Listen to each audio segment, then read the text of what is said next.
So in this video today, we are going to be talking about Ford stock, which is currently trading around $5 per share. And a lot of people have been DMing me and leaving me comments asking whether or not I think this is a good time to invest in Ford stock, given that it is so cheap or appears to be cheap here at $5 per share. So I'm going to share with you guys my thoughts and feelings on Ford stock. I'm going to share with you my bullish perspective as well as my bearish perspective. And at the end of the video, you can decide for yourself whether or not this is a stock you would want to invest in. Now, right now, based on the current market conditions, this is actually a pretty exciting time to invest in the stock market because a lot of stocks have gone massively on sale.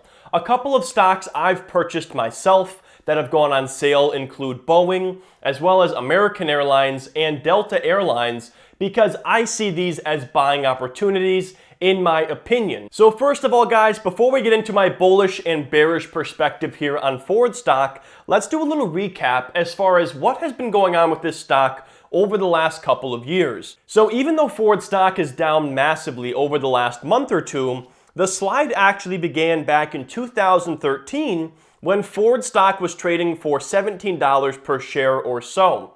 Then from 2013 to 2019, it slid from $17 per share to around $8 per share in early 2019. Now, during this time period, Ford continued paying dividends, so even though you lost out massively, if you bought shares of Ford stock around 2013 or anywhere in between, at the very least, you still had a small amount of dividend income that was coming in, allowing you to have some type of return from this investment. But then once this pandemic started, Ford stock went into an absolute free fall. The stock went from $9.18 per share on February 4th to a low close of $4.01 on March 23rd, which is a loss of about 56% over the course of 6 weeks. Now, a lot of stocks did sell off, 20, 30, 40%, but a 56% sell-off in a stock that was already in a downtrend,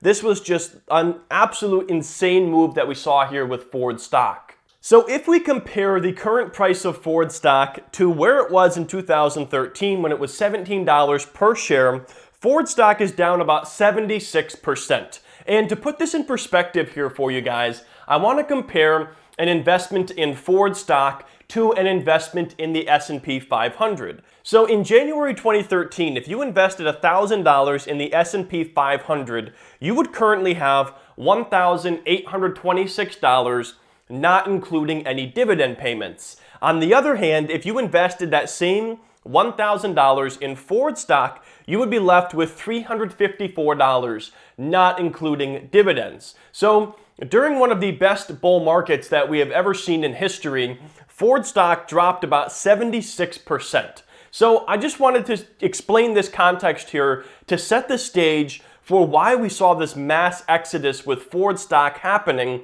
where it dropped 56% over the course of a month and a half. And one huge thing happened with Ford stock that led to this sell-off, and that was eliminating their dividend. Because like I said, guys, from 2013 to where we are today, despite the fact that Ford stock was continuing to go down, they still paid a dividend. And that is enough to keep some investors around because they can justify holding that position, because even though it is going down, they say, well, I'm earning dividends, I'm reinvesting dividends, my dividends will earn more dividends, and over time, when the stock goes back up, it will be a sound investment and I'll have more shares than I had before.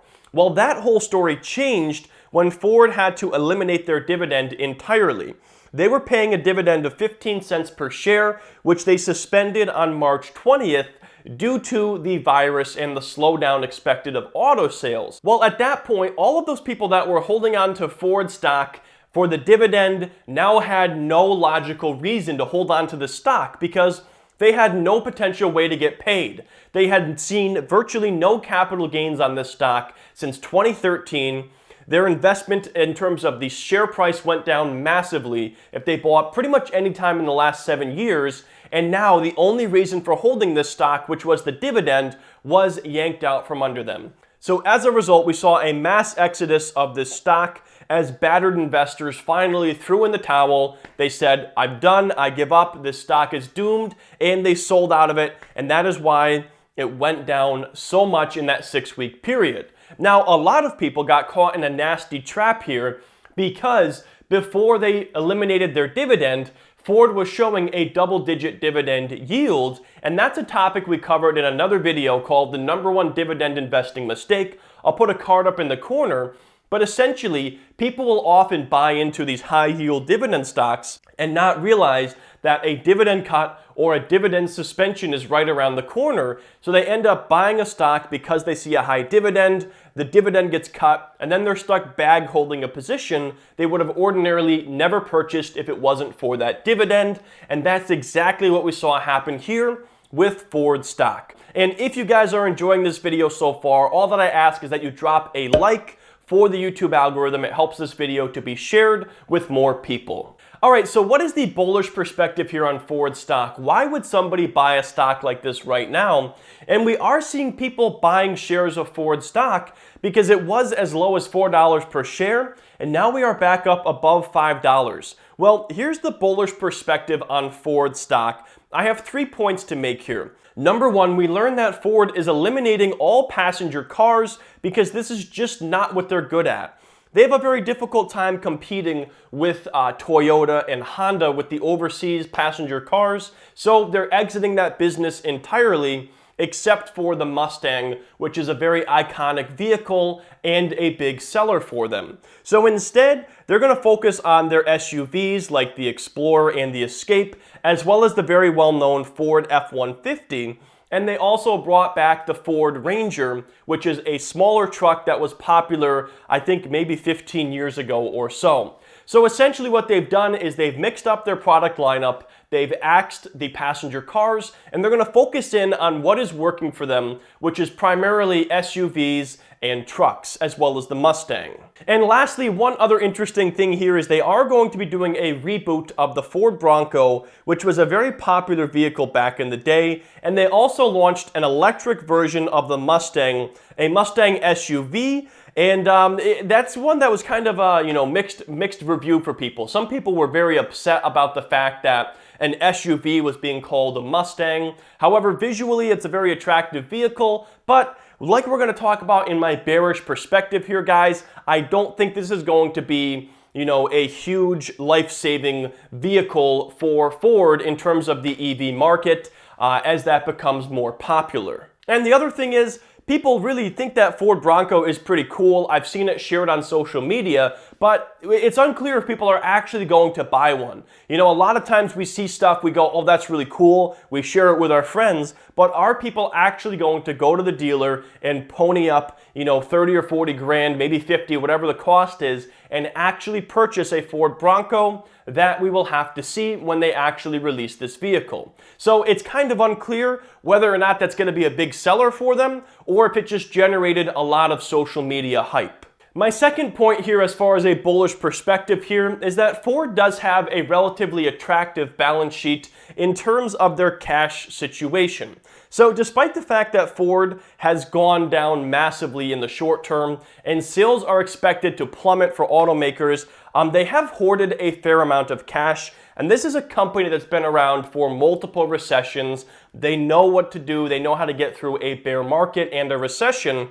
And right now, their cash situation looks pretty good. So I don't see any cash crisis in the future here for Ford, and they will very likely be able to weather this recession just fine. That is because currently they have $17.5 billion in cash and cash equivalents, as well as $17.1 billion in other short-term investments that are very easily convertible to cash. So most people add those figures together to get the cash this company has, and that comes out as a figure of $34.6 billion. So based on the fact that they have about $35 billion on the sidelines, I think they're in a pretty good situation here to weather this storm. And then number three, the third point here is that Ford stock, based on the historical pricing, is cheap right now. So if we look at the stock right now, they're currently trading at about a 10-year low. and they're currently valued at about $20 billion by the market, which is the market capitalization. And what I like to do is compare that value to their competitors to see how much value the general public sees in this company. So as we said, the market values Ford right now at just $20 billion. So compared to Toyota, which is a higher quality, better run company right now with, more popular products, they are valued at $200 billion. So right now, Toyota is worth 10 times what Ford is worth. So if you agree with that, then you may think that Ford is still expensive. But if you think about that and you say, man, I still think Ford is worth maybe half or a third of what Toyota is, that may be thinking, hey, this stock could be cheap at this point. And then when we compare this to Tesla, which again, Tesla has a lot of growth potential, they were valued at about $100 billion as of outlining this video, or roughly 5 times the value of Ford. And if you look at the forward PE for Ford, it is trading at a forward PE of 10, which is just 10 times their future earnings potential. Now, earnings may go down, which could elevate the PE, the forward PE, but as of right now, based on their earnings potential, the stock is trading at a 10, which is relatively low. All right, so there's the bullish perspective on Ford. Now let's talk about the bearish perspective, or why people would not touch this stock with a 10-foot pole. First of all, we may be in a recession, or we may be about to enter a recession, and automakers do not fare well in a recession. One of the very first things people stop spending money on in a recession is new cars, and instead they keep their older vehicles and they maintain them for longer. So during a recession, automakers get absolutely hammered, and we're already seeing some numbers here out of China. In February, auto sales fell 79%, which was the biggest drop ever for China. So when we see our auto numbers in the US, we'll get a better idea of just how bad it's going to be. Now, this is also amplified by the social distancing and the closure of businesses, but still, 79% drop is horrible, and we're probably going to see similar numbers here in the US. Sales and revenue for automakers decline for the duration of the recession, and I wouldn't be interested in buying a stock where the future looks worse than today. If you look at Ford right now, the future looks worse than right now where we are today, and especially considering the fact that we just came off a 10-year bull market, and during that period, Ford did not do well at all. They went from 17 a share down to 5 and suspended their dividend. So if they didn't do well in a bull market when people have extra money to buy new vehicles, that's just not a stock I would personally want to own. And I will say this, guys, I did buy a couple shares for my speculative $100 portfolio. And if you didn't see that video, guys, I'll pop it up in the corner. But I would not invest any sizable amount of money in Ford personally. And in my opinion, I would only invest what you are willing to lose 100% of in a stock like Ford.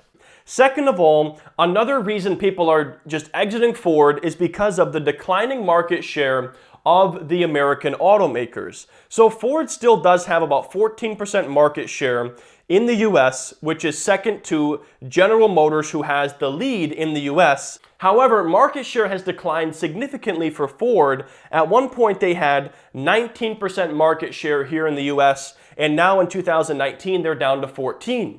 Now, you might be saying, hey, 19% to 14%, that's not that much. But even just 1% market share could be tens or hundreds of millions of dollars in sales that Ford no longer has based on losing market share. But rather than looking at the US market share, I think a better number to look at here is the global vehicle production numbers. And in that case, Ford comes in 5th place for vehicle production. And while this chart may not look that bad, back in 2000, they were in 2nd place. They were the 2nd largest producer of vehicles in the world, and now they're 5th. They had 19% market share US, now they have 14. And so GM and Ford went from the number 1 and number 2 automakers globally to number 4 and number 5. And I just expect that trend to continue because people just don't buy these American vehicles anymore. They've gotten burned by them based on quality issues or not being innovative or whatever the reason is. People are just not buying these vehicles anymore. Now, I do think Ford is making the right decision by cutting off the passenger cars. That is just a market they have no chance of surviving or competing in. but it's a question of whether or not the SUVs and the Ford F-150 and maybe the relaunch of some of these popular older vehicles is going to be enough for them. And lastly, on the bearish perspective, I have just one word here, guys, and that is Tesla. While I'm not a Tesla shareholder myself, I would personally not want to be owning a stock in any company that Tesla or Elon Musk is competing against. And I just think that Tesla is going to dominate the electric vehicle market. And while Ford does have, some skin in the game with the electric vehicles, they just don't have that same clout, I guess, that Tesla has, where pretty much anything they do, it's plastered all over YouTube, it's plastered all over the news. Ford releases an electric vehicle. They did get some press around the Mustang SUV, but it was very negative press because a lot of people were actually mad that they were calling an electric SUV a Mustang. So it was kind of not the right kind of press. And so that is what happens with Tesla. Pretty much anything they do makes headlines all over the world. And Ford, it just doesn't have that same appeal. Nobody really cares what Ford is doing. And that's just based on, the people feeling towards the brand. People just don't have that loyalty and interest towards the Ford brand as they do with Tesla. Tesla is a newer company. They're more agile, they can take more risks, and they can move a heck of a lot faster than Ford. On top of that, Tesla also understands aesthetics and branding, and they have a much more appealing brand to millennials. That's why, everybody talks about it. They're also the leading EV manufacturer right now, and it's likely to stay that way. The Mustang Mach-E does have some appeal to it. I looked at it and I said, it's a pretty attractive vehicle, but I just think if you put two options in front of people of a Tesla or a Ford electric vehicle, 9 times out of 10, especially millennials, are going to want that Tesla. So anyways, guys, that is my opinion on Ford stock right now, both the bullish perspective and the bearish perspective. I would love to hear what you guys think down in the comment section below. Do you agree with me? Do you disagree with me? Let's get the conversation started down there. Last thing I want to mention real quick, guys, is if you want to get 2 free stocks, Webull is running a promotion right now where if you sign up for a brokerage account with them, right off the bat, you're going to get 1 free stock. Then, if you fund it with $100 or more on your initial deposit, you'll get a second stock completely free. So that's a way you can get 2 free stocks. If you want to check it out, guys, that's the top link down in the description below. If you're new to the channel, guys, make sure you subscribe and hit that bell for notifications. If you haven't hit a like or dropped a like on this video already, please do so. And I hope to see you guys in the next video.